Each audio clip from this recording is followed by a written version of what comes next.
오늘 갈라디아서 6번째 시간으로 오늘 말씀에 그 유명한 갈라디아서 2장 20절 말씀이 있는데 그 부분은 다음 주에 따로 그 한 절만 우리가 묵상하면서 도전하고 싶고, 오늘은 그 이야기 전체를 포괄하고 있는 율법과 믿음에 대해서 이야기하는 본문인데, 그 중에서도 특별히 우리 소중한 것에 대해서 좀 이야기를 나누고 싶습니다.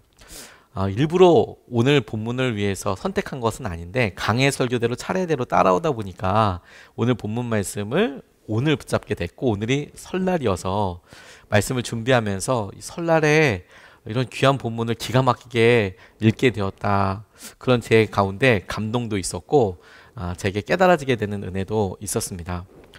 우리나라에는 또 동양권에 있는 나라들에는 특별한 설이 두 개가 있지요. 1월 1일이 신정이라고 그래서 우리나라 섬기게 또 1월 1일 축하하고, 또 구정이라고 그래서 또 축하를 하지요. 1월 1일 때는 구정 때 만날 거니까 이렇게 넘기기도 하고, 또 구정 때는 신정이 있었는데 그래서 뭔가 좀 두 개로 나눠지는 다는 의미도 있지만, 저는 오히려 이것이 우리에게 굉장히 영적으로 새롭게 하는, 리프레시하게 하는 그런 방향도 있다고 싶습니다. 특별히 교회, 우리 믿음 생활 하시는 분들에게는 조금 더 시작이 많습니다. 교회는 12월 첫째 주서부터 당회 준비하면서 모든 게 바뀌기도 하고, 그리고 크리스마스가 또 있잖아요. 예수님의 아기 예수의 탄생과 함께 우리가 뭔가 새롭게 시작한다는 느낌도 받습니다. 근데 이렇게 계속 4번 걸쳐서 혹은 2번 걸쳐서 새롭게 시작하는지와 관련된 도전을 받는 것이, 우리가 1월 1일에 혹은 우리가 정한 어느 날부터 그래, 이제 우리가 이렇게 하자, 나는 이렇게 살 거야, 이 일을 해볼 거야, 계속 지켜나갈 거야 라고 했던 결정을 그 다음 신정을 맞고 혹은 구정을 맞아서 잘하고 있는지, 내가 처음에 했던 결정을 지금 그대로 잘 지키고 있는지를 확인해 보는 계기도 되고, 혹은 분주하게 연말 연시를 보내면서 계획 못하고 마치 다이어리 준비하지 못했던 것처럼 그냥 허둥지둥 보내다가 맞다, 벌써 1월이 다 지나가고 있네, 이런 새로운 깨달음이 각성이 되면서 새롭게 또 결정하는 계기도 되겠다고 싶습니다. 우리에게 새로운 동기와 시작점이 여러 번 이렇게 도전되는 것은 저는 많으면 많을수록 좋다고 싶어요. 왜냐하면 그 순간이 우리가 확인할 수 있기도 하고 새롭게 결정하는 시간이 될 수 있기 때문에, 앞서 말씀드린 대로 이 설날 주일을 맞아서 소중한 것에 대해서 딱 그렇게 의미를 질문해 보고 싶습니다. 우린 잊지 않고 잘 살고 있는가? 이번 주에 누가복음 말씀을 마음에 쓰는 성경을 통해서 같이 읽다가, 누가복음에 우리가 탕자의 비유라고 나와 있는 예수님께서 설교하실 때에 비유로 말씀하셨던 아버지의 놀라운 사랑, 하지만 그 길을 떠나버린 탕자가 나와 있는 비유가 있지요. 누가복음에만 나오는 말씀입니다. 등장인물이 3사람이 등장하는데요. 첫 번째 사람은 둘째 아들로서 아버지한테 유산을 빨리 물려달라고 이야기한 다음에 그거 싹 다 팔아서 허랑방탕하게 다 써버리고 고생하던 둘째 아들, 돌아왔던 둘째 아들이 있고, 그 둘째 아들이 돌아왔음에도 불구하고 자기 동생인데도 탐탁하게 여기지 않고 오히려 허랑방탕하게 아버지 재산 다 쓰고 돌아온 죄를 뭐하러 받아주냐라고, 아버지 저한테는 뭐 해준 거 제대로 있냐라고 이야기하던 첫째 아들이 있었고, 그리고 무엇보다도 이 첫째 아들과 둘째 아들을 그 형편과 상황에 맞춰서 받아주고 기다려주고 이해해주고 공감하려고 하는 아버지, 이 3사람이 등장합니다. 그런데 이 이야기를 싸고 있는 큰 누가복음의 전체의 관점에서 보면 두 관점이 더 발견이 돼요. 하나는 예수님입니다. 듣는 사람들에게 돌아오라라고 이야기하시고, 혹은 첫째 아들과도 같이 살고 있는 종교 지도자들에게 너희들의 모습을 보아라, 거울처럼 깨닫게 하시자 말씀하시는 예수님이 있고, 또 다른 5번째 사람은 대개 우리들의 모습이기도 한데 그 이야기를 듣고 있는 사람들입니다. 저는 이 말씀을 이번에 묵상하고 오늘 본문과 연결돼서 이런 질문과 함께 깨달음이 왔어요. 뭐냐면, 이 5개의 시선과 사람들의 입장 가운데 제일 딱하고 안타까운 사람은 누구일까? 라는 질문을 해보게 됐습니다. 둘째 아들일까? 첫째 아들일까? 근데 제게 이번 말씀을 묵상하고 읽으면서 들었던 질문과 생각은, 그 이야기를 가만히 듣고 있던 청중들 중에서 마치 제가 그곳에 앉아있고 혹은 서서 말씀을 듣는 것처럼 이렇게 상상이 되면서 제일 불쌍한 사람으로서 여겨지는 사람들로 가만히 그 이야기를 듣고 이게 지금 어느 집 이야기인가? 나는 언젠가는 둘째였던 것 같고 돌아오기도 했지만 그 시간이 오래 지났다고 생각하게 돼서 둘째 아들의 심정이 제대로 이해도 되지 않고 공감도 되지 않고 그렇다고 첫째 아들처럼 이렇게는 살 수는 있나? 아유, 이건 또 아니지 라고 어중뛰게 생각을 갖고 있지만 자기 이야기라고 도저히 공감하지 못하는 앉아서 듣고 있지만 너무 멀은 이야기, 누구 집 이야기인지 잘 모르겠다고 생각되는 사람들이 이 누가복음 탕자의 비유 혹은 아버지 사랑의 비유에서 가장 불쌍하고 가장 염려되는 사람이 아닐까 싶어요. 은혜를 멀리 잊어버리고 혹은 바로 앞에 있는 은혜를 내게 하시는 말씀이라고 붙잡지 못하고 다잡지 못하는 것이야말로 가장 안타까운 사람이 되겠죠. 설날이 다가왔습니다. 소중한 관계와 상황들이 있어요. 이것을 너무 기쁘게 그래 우리가 이런 소중하고 사랑스러운 관계를 누리고 혹은 베풀고 함께하는 것의 기쁨도 누리지 못하고 그렇다고 해서 이런 계기를 통해서 내가 이런 어려운 관계가 있었네, 내가 풀어야 될 것이 있네, 심지어 너무 친밀하고 좋은 부부 사이에도 부모님 사이에도 부모님과의 관계에도 자녀와의 관계에도 새롭게 해야 될 일이 있네 라고 깨달아진다면 불편하더라도 혹은 그 일을 하더라도 우리에게 참 좋은 도움이 될 텐데 그저 그냥 누구 집 얘기인가 이렇게 생각이 된다면 그러면 또 한 번을 놓쳐버리게 될 거라는 생각이 들었습니다. 우리 모두는 은혜를 받은 사람들입니다.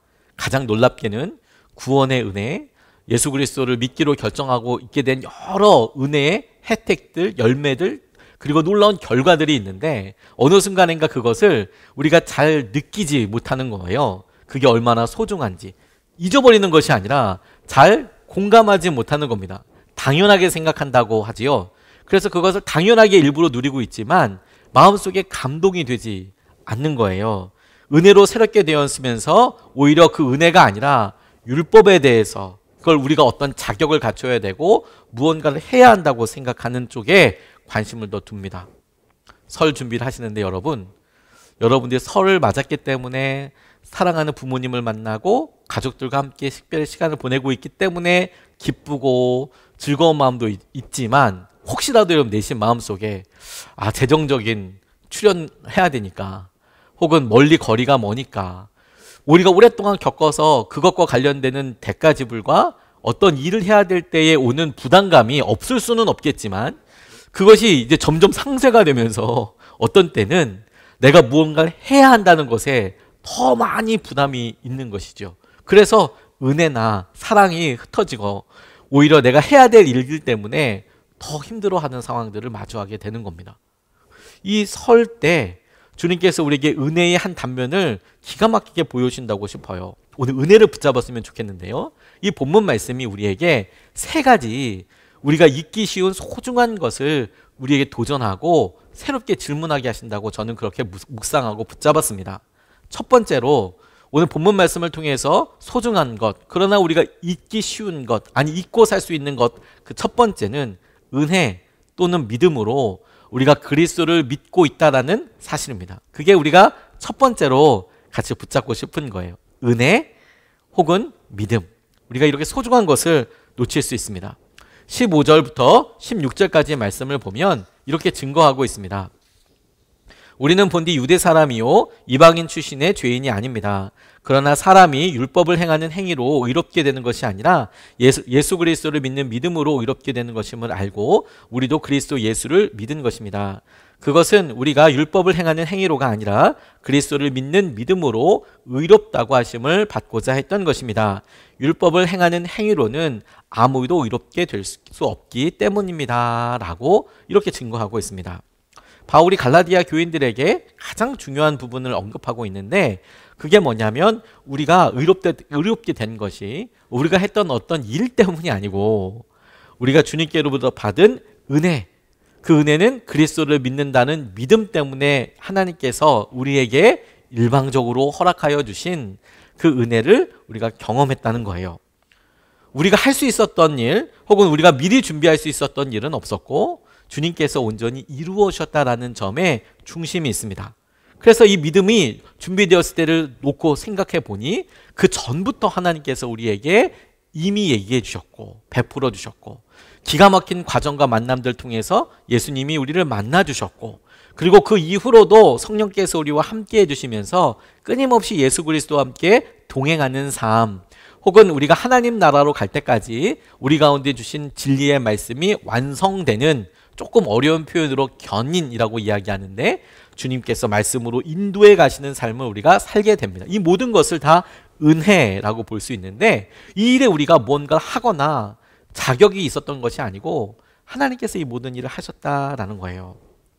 제가 이렇게 어려워 보이는 거지만 사실은 굉장히 우리 삶에 자주 경험하게 되는 일을 저는 이번 설에 좀 고민하게 됐습니다. 저는 이런 설 때 특별히 좀 반성을 많이 하는 편인데 제게 평소 때 참 소중하고 중요한 분들이 계시지만 제가 늘 그 사랑과 그런 마음에 충분한 감사를 못했다라는 것에 대한 그런 부채의식이 빚을 진 것 같은 마음이 제게 있어요. 늘 있어요. 실제로 제게 성도님들이나 또 여러 목사님들이나 참 귀하게 사랑을 보여주시고 마음을 열어주시는데 제게 그때마다 감사합니다. 사랑을 당연히 표현하고 감사를 표현했어야만 해도 불구하고 늘 충분히 못했다. 이거에 대한 마음이 제게 좀 있어서 늘 안타깝고 죄송합니다. 근데 제가 그런 이유들을 면밀히 이번에 좀 고민해 보게 됐어요. 왜 잘 안 될까? 근데 가만 보니까 모르는 것도 아니고 근데 잘해보려고 고민하는 거거든요. 제게 있어서는 좀 뭔가 잘해보려고 제대로 좀 인사를 해보고 싶어서 그냥 지금 이렇게 문자가 오거나 혹은 뭐 이렇게 해도 바로 이 상황에서 이렇게 답을 드리기보다 분주하고 바쁘니까 제대로 딱 앉아서 잘 꼼꼼하게 좀 글이라도 써서 이렇게 보내드려야겠다라고 생각하다가 의외로 못 보내는 경우들이 타이밍을 놓쳐버리는 경우가 많은 거예요. 제가 다른 분들에게 이렇게 보니까 도움을 좀 얻었는데 완벽주의가 있는 사람들에게 의외로 많이 나타나는 현상이라고 하더라고요. 그래서 이걸 지연 행동이라고 이야기하는데 뭔가 좀 제대로 하기 위해서 잊어버리고 하나도 뭐 이게 의미 없는 게 아니라 좀 잘해보려고 하다가 지연 행동이 일어나게 되는데 그러다 보면 타이밍을 놓치는 거예요. 시작을 못하는 거예요. 그래서 너무 안타깝게 되는 경우들이 많이 있더라고요. 주님께 믿음 생활할 때도 이와 비슷한 생활 하시는 분들을 많이 봐요. 예를 들어서 좀 더 잘할 수 있는 시기가 될 때까지 기다리시죠. 요 시기만 넘어서면 잘해볼 수 있을 것 같아. 구체적인 예를 들어서 거주지가 더 명확해지면 2년 있다가 이사를 갈 수도 있고 혹은 아이들이 어떻게 입학을 하거나 직장이 바뀌는 걸로 인하여서 좀 명확하게지지 않으면 시작할 수 있는 타이밍을 조금씩 미뤄지게 되죠. 일부러 그러는 게 아니라 제대로 해보고 싶기 때문이거든요. 또 아이들이 자리를 잡게 되면 뭐 초등학교에 들어간다든지 또 미래의 학교를 위해서 학군을 생각한다든지 뭔가 좀 결정이 날 때까지 혹은 직장이 좀 더 안정적이 될 때까지 혹은 재정적으로 뭐 대출을 어느 정도 갚는다거나 혹은 생각하고 있었던 여러 일들이 이 정도의 상황이 해결된다면 그러면 해봐야겠지라고 생각하던 것들이 지연시켜요. 자꾸 행동을. 그래서 은혜를 기억하면서도 새롭게 시작할 수 있는 그런 일들에 대해서 시기가 자꾸 늦춰지게 되는 거죠. 우리 믿음 생활에 이런 일들이 많아요. 부모님과의 생활에도 똑같이 등장하게 됩니다. 부모님께 이렇게 말씀을 꼭 드려야지. 내가 사랑한다고도 말씀드리고 특별히 아버지에게 수고와 아버지의 이런 보호해 주신 것들이 너무 감사하다고 말씀드려야지. 이런 생각들을 계속 하고 있고 마음으로 항상 갖고 있는데 타이밍을 놓치는 거예요. 타이밍을. 기회를 잘 잡지 못해요. 그래서 소중한 은혜에 점점 무감각해지는 겁니다. 그러니까 은혜에 대해서 무감각하게 됐다는 게 무슨 말이냐면 은혜를 잊어버리는 게 아니고 은혜를 충분히 표현하지 못한다라는 거예요. 내가 받았던 은혜에 대해서 내가 충분히 반응하지 못한다라는 것에 대한 깨달음인 거예요. 우리가 소중한 것을 잊고 살고 있지는 않습니까? 라는 것은 우리가 받은 은혜와 사랑과 격려와 기다림과 보이지 않는 배려들과 칭찬들에 대해서 그것의 소중함과 얼마나 내게 큰 힘이 됐는지를 잊어버렸다는 게 아니고 그래서 우리가 마땅히 해야 될 맞아. 그래 내가 손이라도 한 번 더 잡았어야 되고 그리고 내가 말이라도 한마디 더 했었어야 되고 그리고 내가 문자라도 한 번 더 보내고 눈빛이라도 한 번 더 따뜻함을 담아서 이야기했었어야 됐었는데 그걸 차일피일 미루다 보니 그 은혜의 감각들이 그 놀라운 소중함들이 점점 잊혀지고 무감각해졌다라는 거예요. 주님이 우리를 구원해 주셨어요. 너무 감사하죠. 그래서 우리 스스로가 이야기합니다. 와, 이 은혜에 대해서 내가 주님의 은혜에 대해서 뭐라도 해봐야지. 뭐라도 한번 반응해봐야지. 그 감각이 없는 게 아니에요. 있어요. 여전히 거기에 대해서 동의도 돼요. 그런데 타이밍을 못 찾아요. 어떻게 시작해야 될지. 오늘 이 말씀이 우리에게 바로 그것을 보여준다고 싶어요. 오늘 설날에 우리가 하는 것처럼 지금이다, 오늘이다. 주님의 은혜에 우리가 소중하게 반응하고 있는지, 잊어버리고 살고 있지 않는지, 첫 번째로 우리가 질문하고 결단하고 싶습니다. 두 번째, 우리가 잊기 쉬운 두 번째 소중한 것은 하나님과의 관계입니다. 하나님과의 관계. 19절 말씀을 보면 이렇게 증거하고 있습니다. 나는 율법과의 관계에서는 율법으로 말미암아 죽어버렸습니다.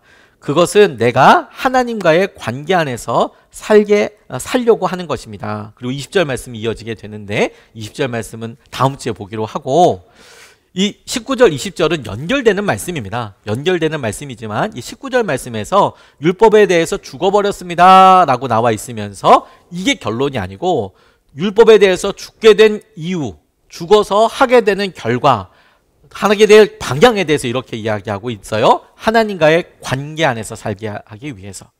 우리가 율법에 대해서 이제 율법을 따르지 않고 나를 누르고 있던 여러 관습들과 상황들에 대해서 우리가 내려놓고 그렇게 사는 것이 결과가 아니고, 내려놓고 하나님과의 관계 안에서 사는 것이 우리 삶의 목표이고 회복된 행복이에요.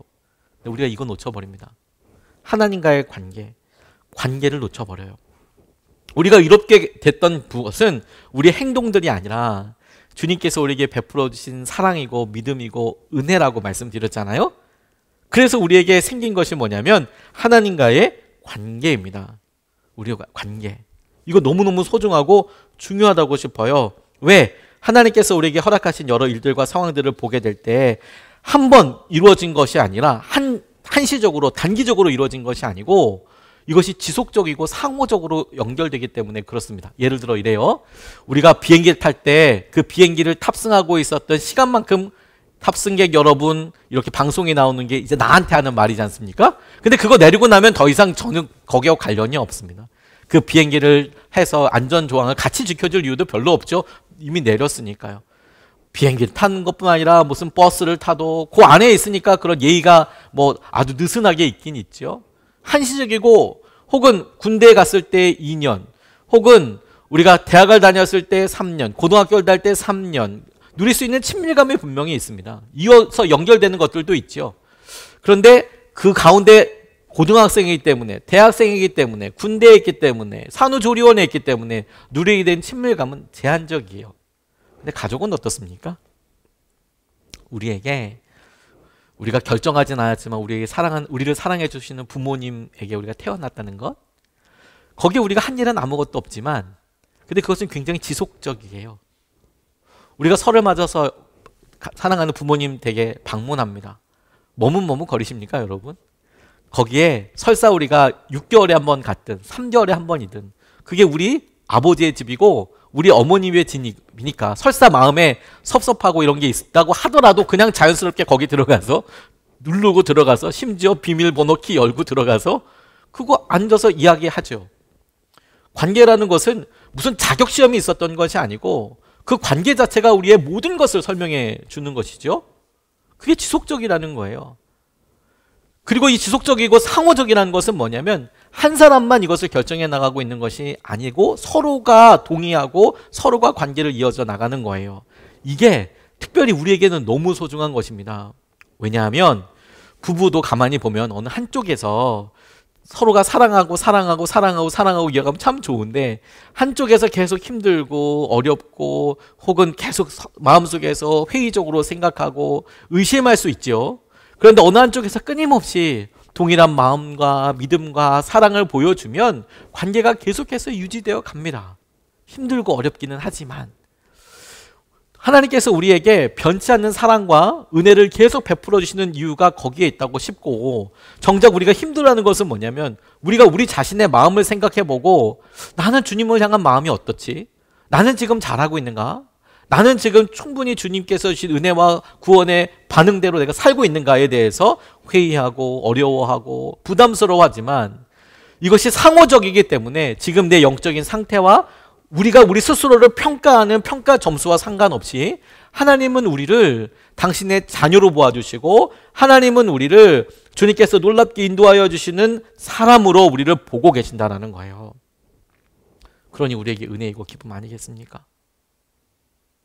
우리가 설날에 어떤 사람들은 어떤 식구들은 1년에 2번 만날 수밖에 없는 분들도 계시죠. 멀리 떨어져 있을 때 설이나 추석이나 돼야 만나는 그런 친지들도 있고 어떤 부분은 좀 더 자주 만날 수 있죠. 설날이 우리에게 주는 행복감과 도전이 뭐냐면 그날 먹을 음식이 행복하고 즐겁기도 하죠. 떡국을 먹으니까 맛있어서 행복할 수도 있고 어머니가 정성껏 해주신 저희도 저희 어머니가 전화하자마자 저희 딸한테 뭐 먹고 싶냐고 물어본 다음에 뭐 준비하시겠다고 이렇게 이야기하셔서 그걸 먹을 생각을 하니까 뭐 대단한 건 아니고 식혜입니다. 식혜. 이렇게 보니까 갑자기 뭐 엄청난 거 먹는다 싶지만 식혜. 손수하신 식혜. 제가 좋아하거든요. 저희 딸도 좋아해요. 식혜 담궈 주시겠다고. 그러니까 이제 생각이 나는 거죠. 아, 집에 가면 어머니 집에 가면 저희 집에 어머니 집에 가면 식혜를 먹겠구나. 아, 1.5 피트병 하나 다 비우고 와야지. 뭐 이런 생각이 이제 막 마음에 들죠. 먹는 것 때문에 기쁠 수도 있어요. 근데 여러분 설날이 기쁘고 우리가 함께 모여서 기쁜 진짜 이유는 먹을 것에 있는 것이 아니고 우리가 서로 관계에 있는 부모고 자녀라는 관계가 기쁜 거고 우리가 부부라는 것이 기쁜 거고 그러니까 더 쉽게 얘기하면 아버지가 내 아버지여서 너무 기쁜 거고 어머니가 내 어머니여서 너무 기쁜 거고 당신이 내 아내여서 기쁜 거고 남편이어서 기쁜 거고 당신이 내 형제고 자매고 너네들이 내 소중한 자녀여서 너무너무 기쁘다. 뭐 자녀들이야 용돈 생기고 세뱃돈 생겨서 좋아할 수 있지만 내가 너한테 세뱃돈을 줄 수 있고 사랑한다고 이야기해 줄 수 있고 덕담을 해줄 수 있는 관계를 기뻐하는 날 아닙니까? 설날은? 우리가 하나님과의 관계를 똑같이 그와 같이 할 수 있어요. 우리가 무엇을 해서 하나님을 기쁘게 해드린 것도 있겠지만 하나님이 정말 소중하고 기쁘게 생각하시는 것은 뭐냐면 우리가 주님의 자녀가 하나님의 자녀가 되고 그 관계를 유지해가고 주님께서 끊임없는 사랑에 대해서 마음에 대해서 우리가 반응하게 될 때 너무 기쁘셨고 기쁘시거든요. 주님께서 우리에게 이 본문 말씀을 통하여서 율법에 대해서 죽은 삶 하지만 하나님의 관계 안에서 살아가는 삶 그 관계는 오래전에 맺어서 마치 우리가 헬스클럽 다녀서 1개월권 끊고 3개월권 끊고 뭐 1년 단위 끊어서 1년마다 갱신하고 뭐 3개월마다 멤버십 연장하고 1개월 만에 다시 확인 이런 게 아니고 주님이 내 하나님이시라고 그걸 점검한다는 거예요. 그게 얼마나 소중한 것인지. 나는 고아처럼 그렇게 살아가고 있는 거라면 너무 후회되지 않겠습니까? 하나님은 우리를 당신의 자녀로 삼아주셨고 우리의 행동과 우리의 자격이 아니라 당신의 계획과 은혜대로 우리를 자녀 삼아주셨어요. 그 관계를 여전히 누린다는 거죠. 하나님과의 관계를 붙잡아야 한다는 거예요. 세 번째로 우리가 소중하게 너무 소중하지만 잊기 쉽고 평가하지 못하고 생각하는 것 세 번째는 뭐냐면 그리스도 예수님의 죽으심입니다. 왜냐하면 거기서부터 우리의 삶이 완전히 새롭게 되었고 그것이 우리 삶의 중요한 분기점이었잖아요. 구약과 신약도 예수 그리스도의 탄생에서 시작이 됐지만 그런데 더 놀라운 우리의 믿음의 시작, 우리의 삶의 생명의 시작은 예수 그리스도의 죽음에서부터 시작이 됐어요. 그 죽음과 부활 그리고 그 사실을 우리가 믿음으로 믿는 것에서부터 예수 그리스도와 우리 사이에 인격적인 관계가 시작되고 우리 삶의 믿음이 시작되고 생명이 시작된 것이죠. 그 그리스도의 죽음이 우리에게 잘 잊혀져요. 21절 말씀을 보면 이렇게 증거합니다. 나는 하나님의 은혜를 헛되게 하지 않습니다. 의롭다고 하여 주시는 것이 율법으로 되는 것이라면 그리스도께서 헛되이 죽으신 것이 됩니다 라고 이야기합니다. 하나님의 은혜를 헛되게 하지 않는데 우리를 의롭다고 죄 없다고 하시는 것을 우리가 했던 어떤 행동 때문이라고, 어떤 자격을 갖추었기 때문이라고, 혹은 쓰여진 대로 우리가 충분히 다 그 일을 성취 혹은 그 일을 달성했기 때문에, 그 율법의 기준이라고 이야기하는 것을 완성했기 때문이라면, 그래서 우리에게 자격이 생기는 거라면 그리스도께서는 헛되이 죽으신 것입니다. 이 표현을 달리 이야기하면 그리스도께서 죽으신 것으로 인하여서 우리에게 우리를 얽매고 힘든 모든 것들로부터 자유하게 되었던 것들을 우리가 엄한 다른 데서 계속 찾고 그렇게 해야 한다고 생각하며 마음속에 부담을 갖고 있는 것이죠. 말씀드렸지만, 모두에도 말씀드렸지만, 나쁜 의도로 시작한 게 아니고 그 일이 당연하다고 생각해서 시작을 했는데, 그 당연한 일들이 어느 순간에 당연하지 않고 부담만 남게 되는 거예요. 그리스도의 죽음, 그리스도께서 십자가 지심에 대해서 우리가 알아서 그 일이 감사해서 시작을 한 여러 일들이 나중에는 그 죽으심과 의미보다도 여전히 내 마음속에 해야 할 어떤 일, 상황들만 오롯이 남게 되는 것이지요. 소중한 것을 잊고 살고 있지는 않습니까? 그 소중한 것이 그리스도의 죽음에 대한 여러분들, 저와 여러분들의 고백은 여전한가 하는 거예요. 우리를 대속하여 죽으신 주님의 은혜의 증거가 있습니다. 십자가입니다.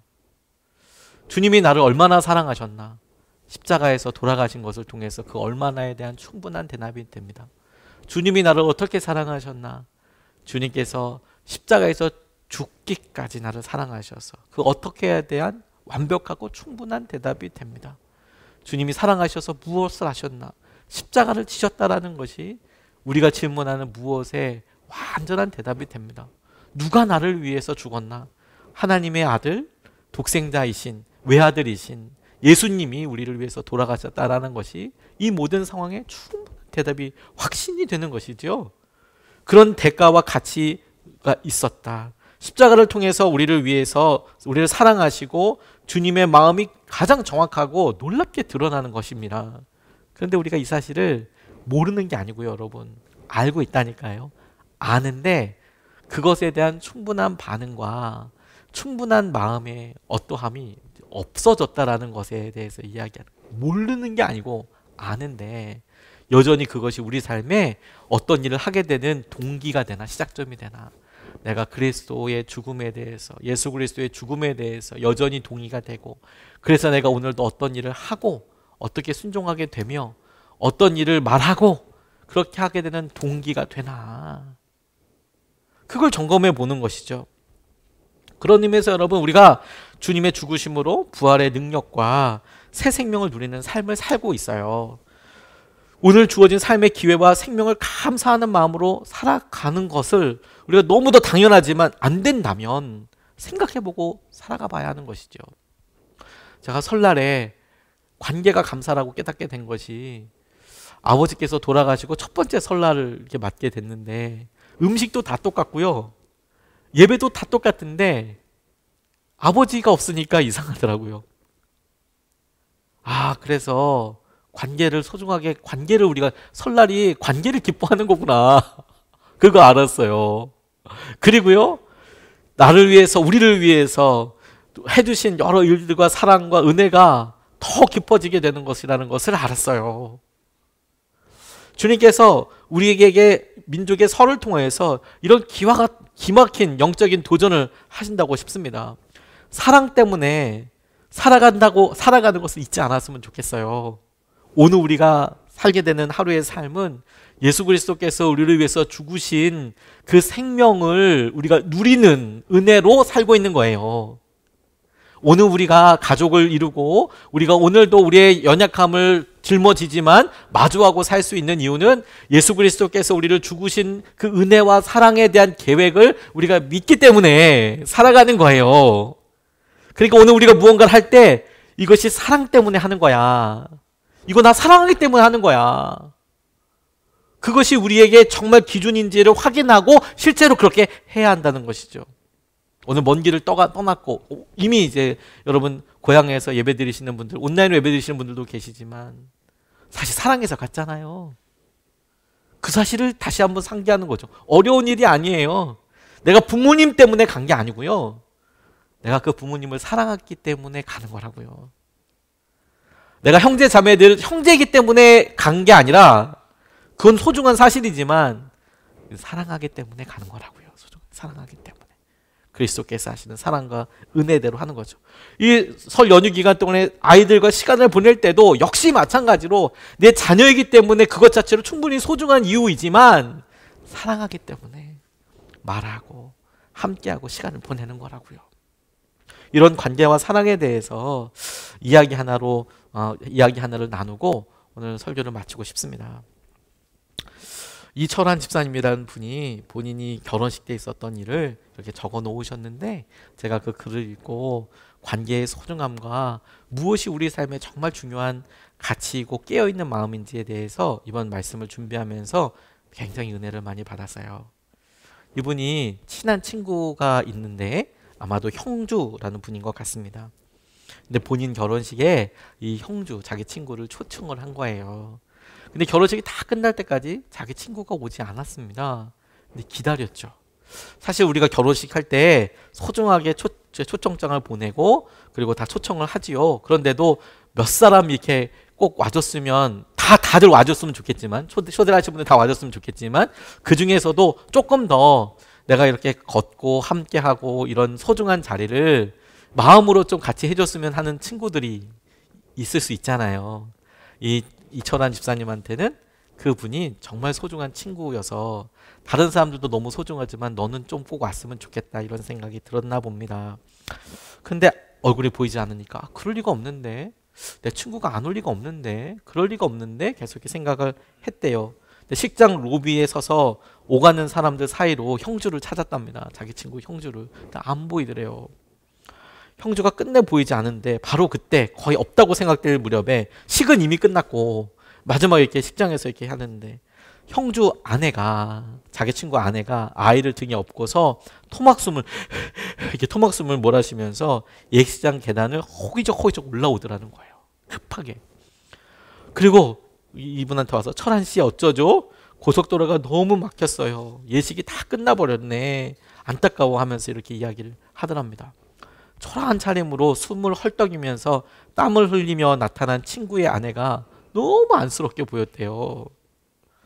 그러면서 말하기를 성민이 아빠는 오늘 못 왔어요. 죄송해요. 이렇게 이야기를 하더래요. 이 성민이는 형주 친구의 아들이. 성민이 때문에 오늘 성민이 아빠는 못 왔어요. 죄송해요. 친구 아내는 말도 맺기 전에 눈물부터 글썽였다. 엄마의 낡은 외투를 덮고 등 뒤에 아가는 곤히 잠들어 있었다. 친구의 아내를 통해 친구가 보내온 편지를 읽었다. 그러면서 그 편지 내용이 이렇게 쓰여져 있었어요. 읽어드리고 싶어요. 철아나 형주다. 나 대신 아내가 간다. 가난한 내 아내의 눈동자에 내 모습도 함께 담아 보낸다. 하루를 벌어야만 하루를 먹고 사는 리어카 사과 장수가 이 좋은 날 너와 함께 할 수 없음을 용서해 다오. 사과를 팔지 않으면 성민이가 오늘 밤 분유를 굶어야 한다. 철안이 너와 함께 할 수 없어 내 마음이 많이 아프다. 어제는 아침부터 밤 12시까지 사과를 팔았다. 온종일 추위와 싸우며 번 돈이 13,000원이다. 하지만 슬프지 않다. 인계쇼에 아무도 미워하지 않는 자의 죽음을 너와 함께 읽으며 눈물 흘렸던 시절이 내게도 있었기에 나는 슬프지 않았다. 아지랑이 몽기몽기 피어오르던 날 흙 속을 뚫고 나오는 푸른 새싹을 바라보며 너와 함께 희망을 노래했던 시절이 있었기에 나는 외롭지 않았다. 사자 바람 부는 거리에 서서 이원수 선생님의 민들레의 노래를 읽을 수 있으니 나는 부끄럽지도 않았다. 밥을 끓여 먹기 위해 거리에 나앉은 사람들이 나 말고도 많다. 나 지금 눈물을 글썽이며 이 글을 쓰고 있지만 마음만은 너무 기쁘다. 철안이 장가간다. 철안이 장가간다. 너무 기쁘다. 어젯밤 집으로 돌아오는 길에 밤하늘에 우스스한 별을 보았다. 개밥 그릇에 떠 있는 별이 돈보다 더 아름다운 거라고 울먹이던 내 얼굴이 가슴을 파고들었다. 아내 손에 사과 한 봉지 들려보낸다. 지난밤 노란 백열등 아래서 제일로 예쁜 놈들만 골라냈다. 신혼여행 가서 먹어라 철아나. 오늘은 너의 날이다. 마음껏 빛나거라 친구여. 이 좋은 날 너와 함께 할 수 없음을 마음 아파해다오. 나는 항상 너와 함께 있다. 해남에서 형주가. 이렇게 써서 보낸 걸. 편지와 함께 들어있는 축의금이 13,000원이 그대로 이렇게 들어있는 거예요. 10,000원짜리 한 장과 1,000원짜리 3장. 형제가 어젯밤 거리에 서서 한겨울 추위와 바꾼 돈이다. 나는 겸연쩍게 웃으며 사과 한 개를 꺼냈다. 형주 이놈, 왜 사과를 보냈대요? 장사는 뭐로 하려고? 시지도 않는 사과를 나는 우적우적 씹어댔다. 왜 자꾸만 눈물이 나오는 걸까? 새 신랑이 눈물을 흘리면 안 되는데 다 떨어진 구두를 신고 있는 친구 아내가 마음 아파할 텐데 이를 사려 물었다. 멀리서도 나를 보고 있을 친구 형주가 마음 아파할까봐, 엄마 등 뒤에 잠든 아가가 마음 아파할까봐 나는 이를 사려 물었다. 하지만 참아도 터져 나오는 울음이었다. 참으면 참을수록 더 큰 소리로 터져 나오는 울음이었다. 어깨를 출렁이며 울어버렸다. 사람들이 오가는 예식장 로비 한가운데 서서 내가 울어버렸다. 우리는 참 생각하는 게 너무 많아요. 사랑하고 마음은 있지만 내가 나눌 게 13,000원밖에 없어서 그 기회를 포기하기도 하고, 내가 해야 될 여러 일들이 있지만 보다 더 완전하게 하지 못해서 그렇게 아쉬운 마음으로 스스로를 이렇게 쓸어내리면서 못하기도 하고. 여러분, 그게 다 무슨 소용이랍니까? 시작하면 되는 거죠. 그 마음 때문에, 그 관계 때문에 우리가 오늘을 존재하고 살아가는 것 아니겠습니까? 오늘 갈라디아서 말씀을 통해서 주님이 우리에게, 저는 분명히 말씀하신다고 싶어요. 우리가 소중하다고 생각하고 있다니까요. 이미 다 알고 있어요. 근데 그 소중한 것을 소중한 것대로 대우하고 소중한 것대로 반응하고 행동하자는 거죠. 이게 첫 번째, 세 가지. 은혜. 우리가 어떤 은혜를 받고 있었는지 기억하자. 어떤 믿음으로 살았는지. 두 번째, 우리가 하나님과의 관계, 어떤 관계 가운데 있는지를 기억해야 한다. 세 번째, 우리를 의미 있게 한 그리스도의 죽음, 예수 그리스도의 죽음. 그런 의미로 여러분에게 또 하나 도전하고 싶어요. 오늘 여러분 이미 가족을 만나보신 분도 계시고 만나실 분들도 계실 텐데, 오늘은 설날이고 주님의 날이잖아요. 제가 주님을 대신해서 여러분들한테 감히 이렇게 권면하고, 혹은 이렇게 주님의 말씀에 분명히 나와 있으니까 명령하고 싶습니다. 오늘은 사랑하는 남편과 아내를 죽기까지 사랑하십시오. 죽을 만큼 사랑하십시오. 오늘은 부모님을 목숨만큼 사랑하십시오. 오늘 자녀들을 여러분들의 의지와 성정대로가 아니라 예수 그리스도의 십자가만큼, 예수님의 죽음만큼 사랑하십시오. 예수 그리스도의 이름으로 여러분들에게 권면하고 명령합니다. 예수 그리스도의 이름으로 그렇게 사랑하십시오. 가족들을, 아내를, 남편을. 하나님께서 하신 은혜를 같이 누릴 수 있으면 좋겠습니다. 우리가